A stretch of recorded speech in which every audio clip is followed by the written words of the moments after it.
நாளைய தினம் சுக்ல சஷ்டி, வளர்பிறை சஷ்டி சம்பவிக்கிறது. சஷ்டி அப்படிங்கிறதே முருகனை வழிபட வேண்டியதான தினம். கண்கண்ட தெய்வம் முருகன், சுப்பிரமணியன், பிரம்மண்ய தேவன்னு பேர் அவனுக்கு. திருமால் மருகன். அதனாலதான் ஸ்ரீமத் ராமாயணத்திலேயே குமார சம்பவம்னு பாலகாண்டத்துல பக்தஷ்டய கார்த்திகேயே அப்படின்னு கார்த்திகேயனான சுப்பிரமணியன் இடத்துல பக்தி பண்றவா ஸ்கந்த சாலோக்கியதாம் விரஜேத் அப்படின்னு சொல்றார் பலஸ்ருதி. ஸ்கந்தலோகத்தையே அடையிறா, அவர்களுக்கு மறுபிறப்பு இல்லை என்றெல்லாம் பலன் கூறப்படுகிறது. அப்பேற்பட்ட உயர்வான தெய்வம் முருகன்.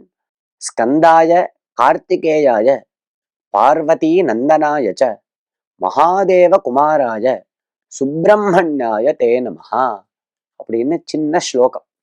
இந்த ஸ்லோகத்தை சொல்லி சுப்பிரமணியனை பிரார்த்திக்கணும். திருஷி ஸ்கந்தமூர்த்தி ஸ்ருதௌ ஸ்கந்த கீர்த்திகி அப்படின்னு பகவத் பாதாள் சொல்றார். என்னுடைய கண்ணானது எப்பொழுதும் சுப்பிரமணியனுடைய விக்கிரகத்தை பார்ப்பதிலேயே ஈடுபட்டு கொண்டிருக்க வேண்டும். திருஷ்ய ஸ்கந்த மூர்த்திகி ஸ்ருதௌ ஸ்கந்த கீர்த்திகி, காதானது அவனுடைய விஷயங்களை, அவனுடைய கீர்த்தியை, பெருமையை கேட்டுக்கொண்டே இருக்க வேண்டும். திருஷ்ய ஸ்கந்த மூர்த்திகி ஸ்ருதௌ ஸ்கந்த கீர்த்திகி முகேமே பவித்ரம் சதாத சரித்திரம், என்னுடைய முகத்தில் வாக்கில் எப்போதுமே பவித்திரமான அவனுடைய சரித்திரங்கள், கதைகள் வாக்கில் வந்து கொண்டே இருக்க வேண்டும். முகேமே பவித்ரம் சதாத சரித்திரம் கரே தஸ்ய கிருத்தியம் வபுஸ்தஸ்ய பிருத்தியம், என்னுடைய கைகள் அவனுடைய செயல்களை பண்ணிக்கொண்டே இருக்க வேண்டும்.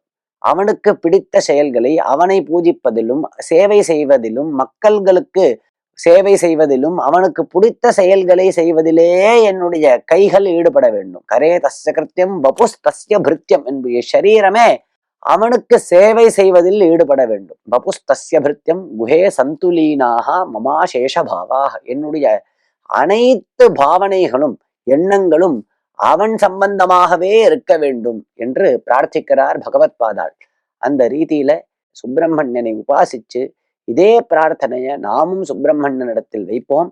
சுப்பிரமணியன், ஸ்கந்தன், குருகுஹன், முருகன் எல்லா நன்மைகளையும் நம்மளுக்கு அனுகிரகம் செய்வான்.